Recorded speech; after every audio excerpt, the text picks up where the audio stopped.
Today working on a '03 Chevy Silverado.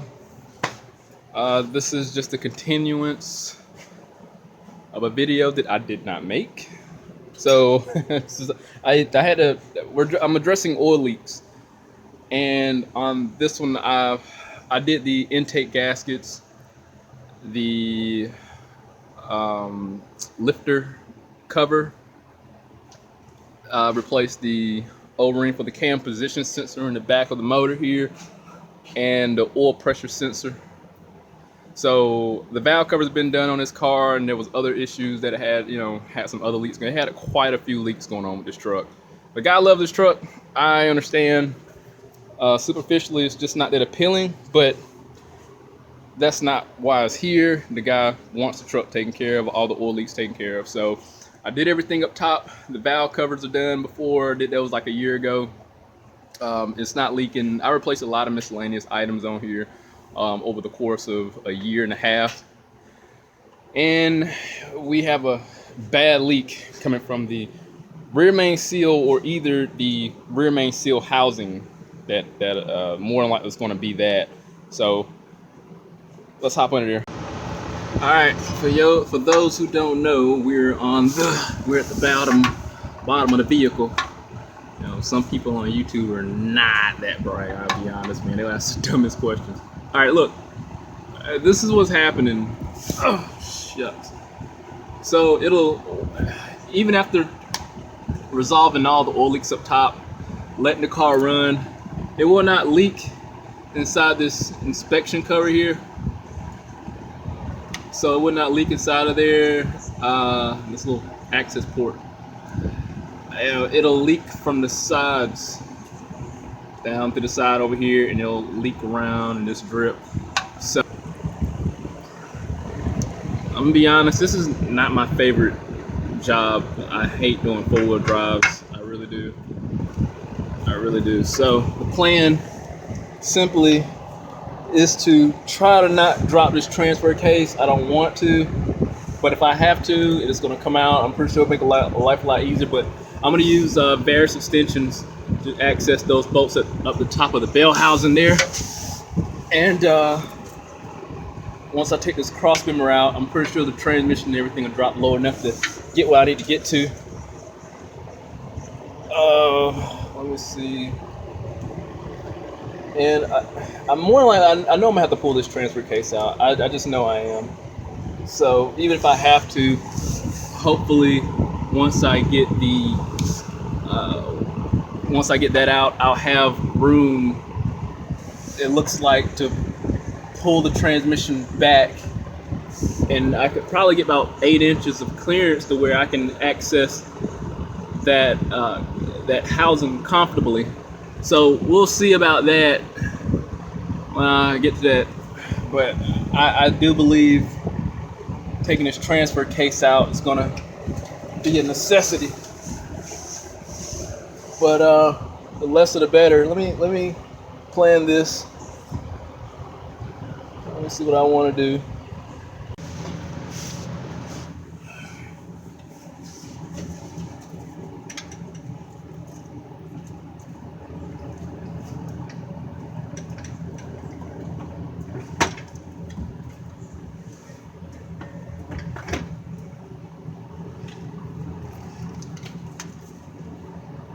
Tear that seal.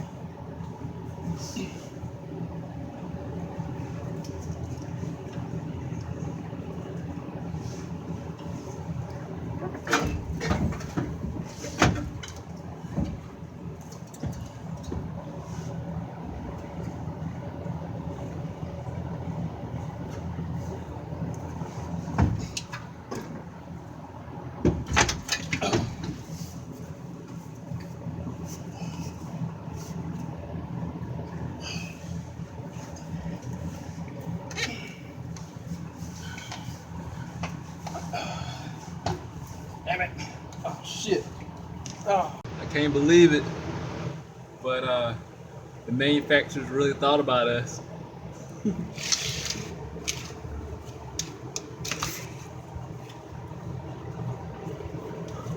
We got a drain plug on the transmission.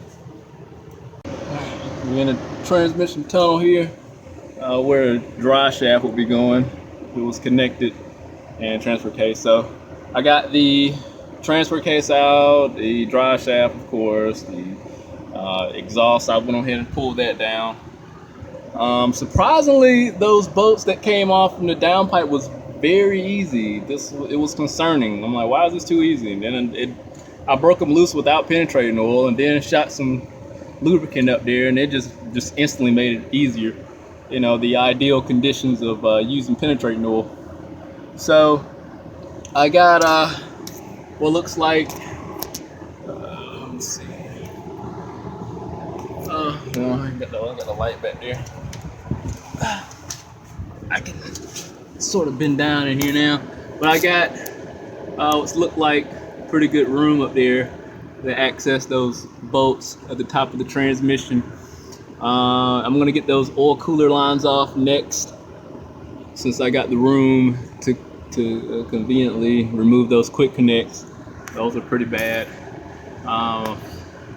And I get my transmission jack under there, get the transmission down, slide it back, and I'll have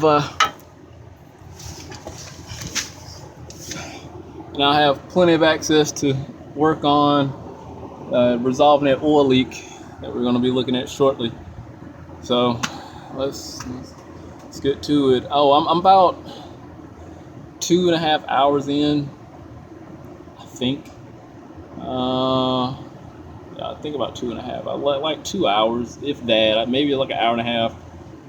But besides the fact I had to change clothes because of that transmission fluid that came out, I tried to keep the fluid in transfer case, but you know, yeah, that didn't work out. I just had to top it off when I finish it. The drain bolt was a problem getting that down on the transmission pan. I didn't drain the transmission fluid.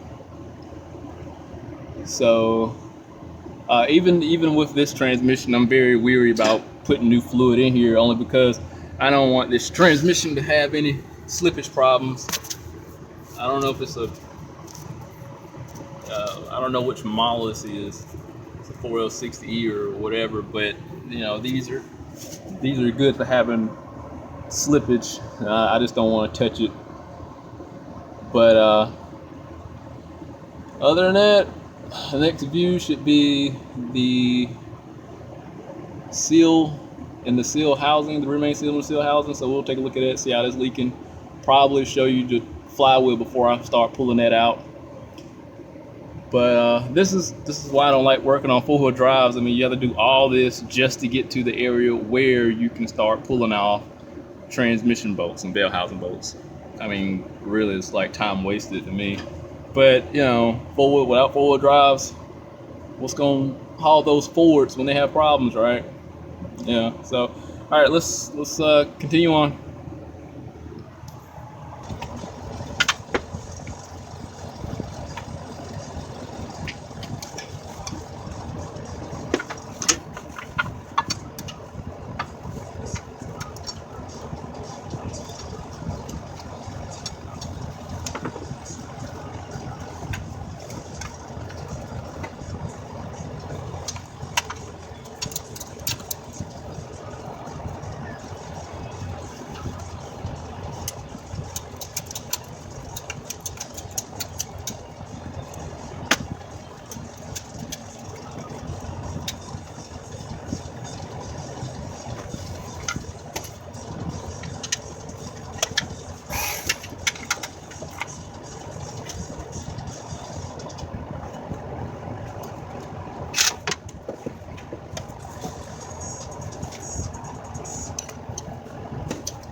don't know how good it's picking up, but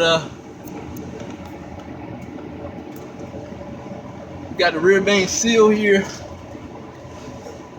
that's showing some signs of leakage, but mainly this plate, this housing here. I'll remove that. There, look at the bolts up here. This is leaking a little bit. Let's see, I don't know if this, how well it's picking everything up. So we got some leak going around here over here.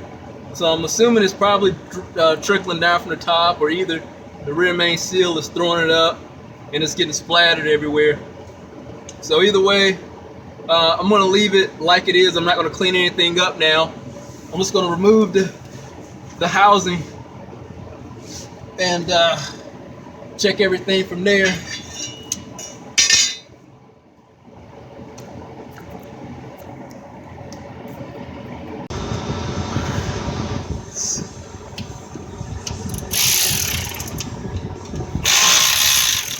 Oh, rolling.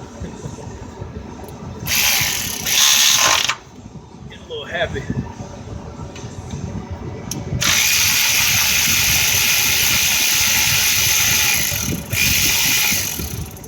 Oh shit. Oh, little.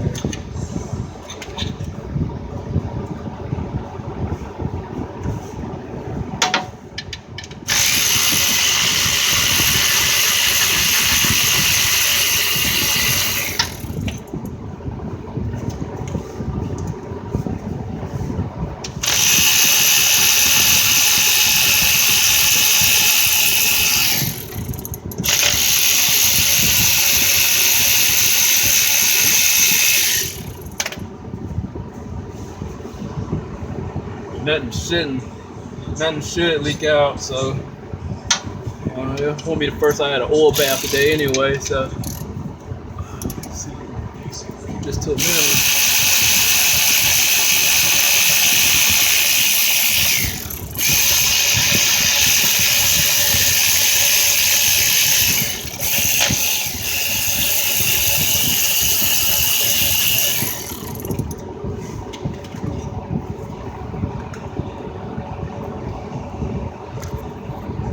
See, I'm not sure how much it's getting over here. I want to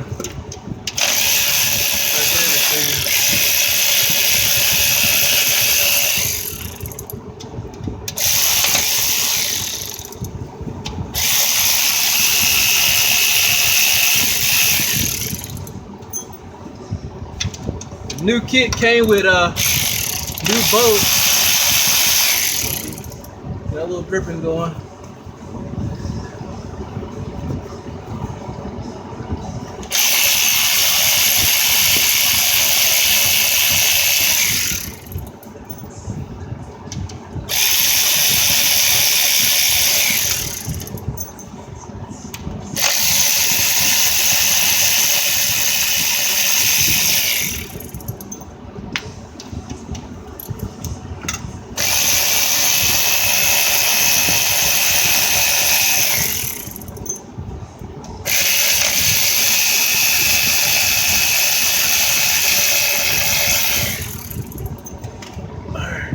Got it out. All bolts out.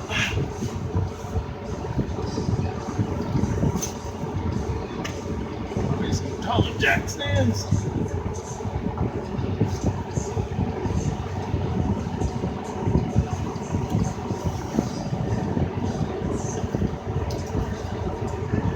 I don't think it's gonna work. I'm gonna try to pick anyway. Oh, wait. I guess it did work.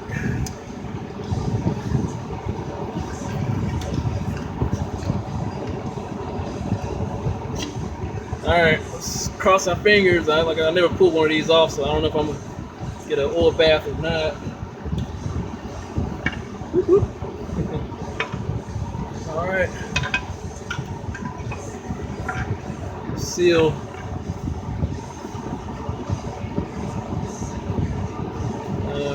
Seems okay. I'll make sure there's no groove warning, crank.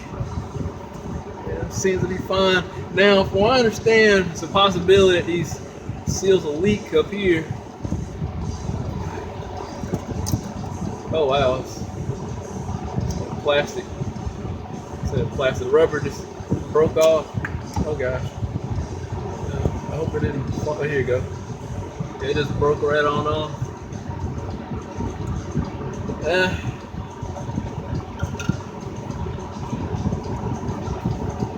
Alright, here's the dilemma. To glue or not to glue. Uh-oh, I held it. Fail. More plastic.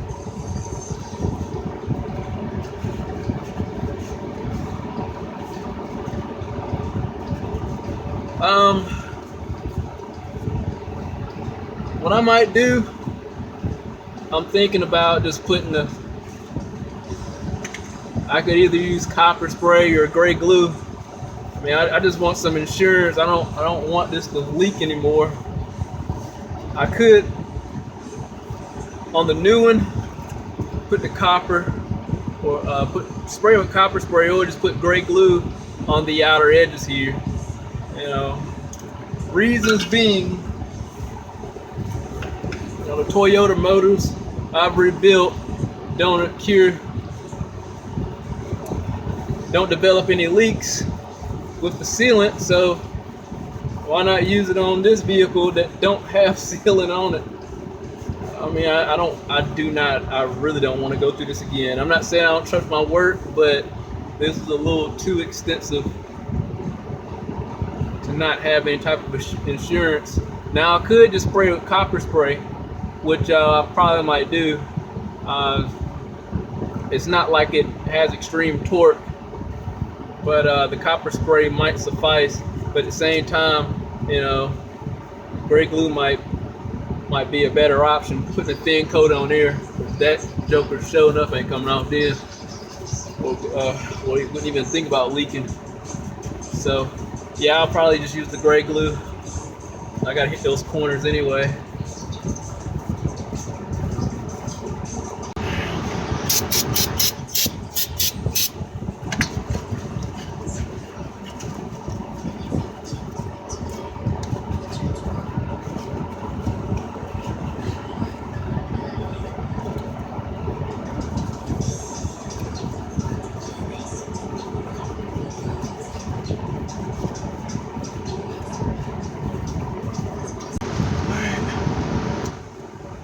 Let's get this gasket on. So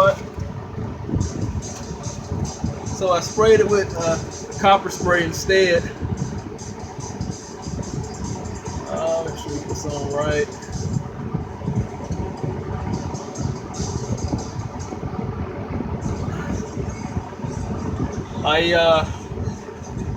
Alright, let's get that right there. Hit this corner.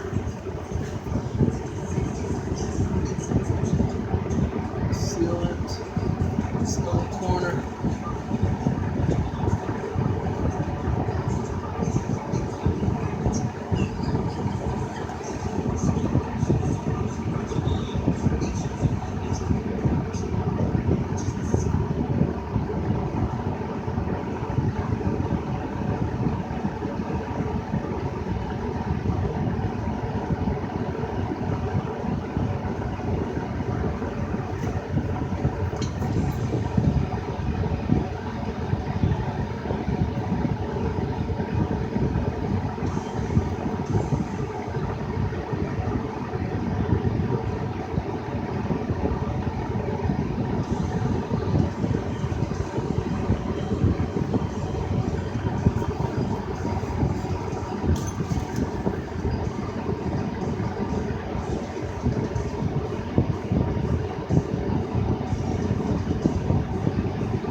gonna get a few in here, and I'll take them back out and put some sealant on those. Oh man, some 11.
Okay, these are supposed to be torqued down at 22 foot-pounds. I torqued them down at just 10. 22.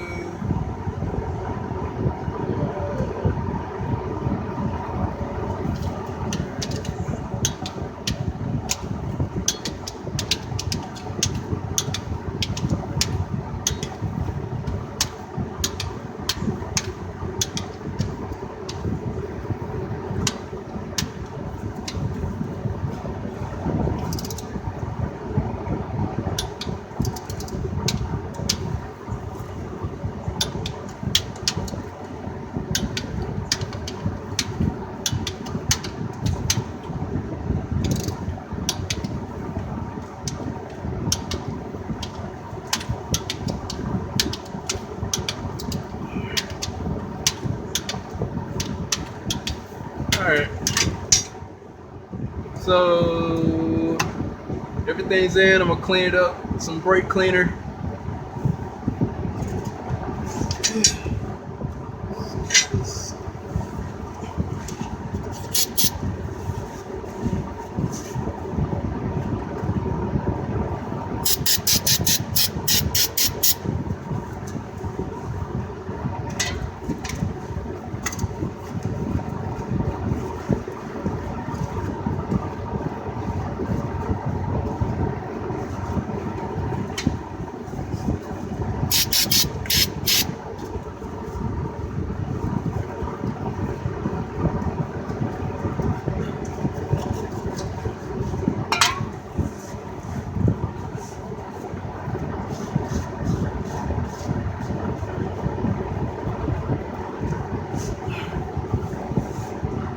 I'm not going to show it anymore. I mean, it's pretty obvious.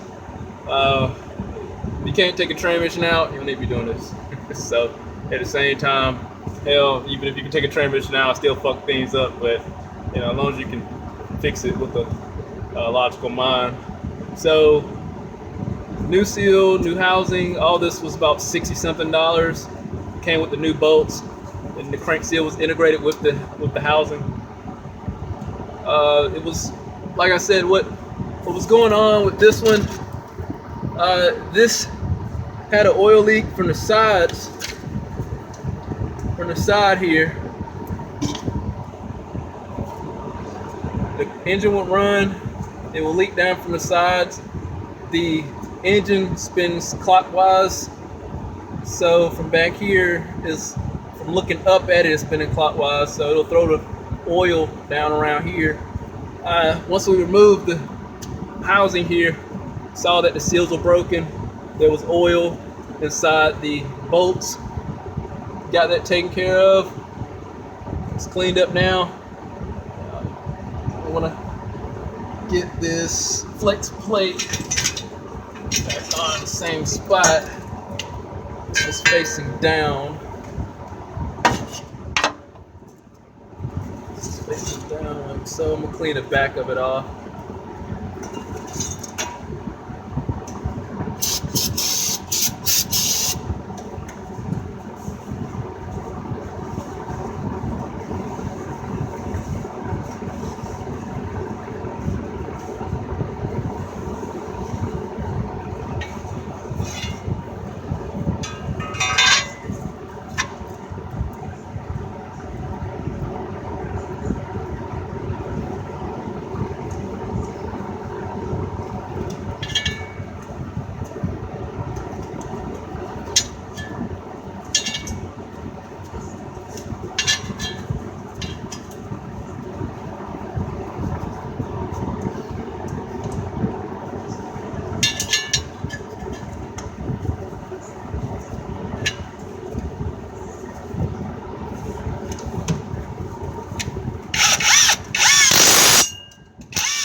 So I'm gonna get everything cleaned up, get everything installed in reverse order.